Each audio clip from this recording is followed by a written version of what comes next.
Hey, thanks for taking time again today. You know, sometimes we think that people have a lot of wisdom just because they have a lot of smart questions. But when you think about it, there are some that are very gifted at asking smart questions. And those questions can actually cause someone to begin to doubt. But when you really push that process through to the end, you realize just because you have a lot of smart questions doesn't mean that you have any answers. I also want to say this. Just because you don't have all the right answers doesn't mean that you're not on the right path. Let me give you an example of this. I want to read to you from Luke chapter 20. On one of the days, while Jesus was teaching the people in the temple and preaching the gospel, the chief priests and the scribes with the elders confronted him, and they spoke, saying to him, "Tell us by what authority you are doing these things, and who is the one who gave you this authority?" Jesus answered and said to them, "I will also ask you a question, and you tell me, was the baptism of John from heaven or from men?" They reasoned among themselves, saying, "If we say from heaven, he will say, 'Why did you not believe him?' If we say from men, all the people will stone us to death, for they are convinced that John was a prophet."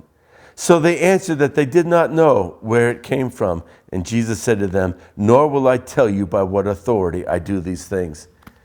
Jesus knew that the root of a lot of questions was not in the pursuit of truth, but just actually trying to deny the truth. Let me give you an example.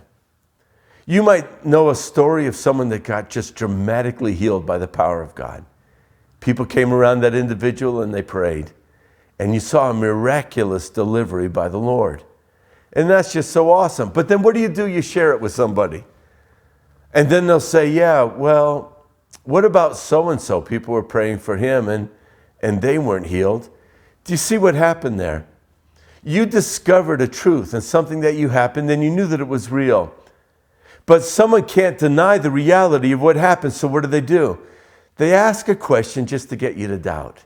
And most of the times, that's all the person asking a question wants to do.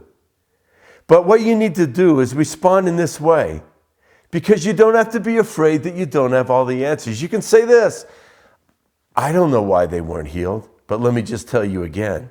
I do remember that so-and-so was prayed for, and we saw him healed. I don't have all the answers, but I'll tell you one thing. There's some answers that I have.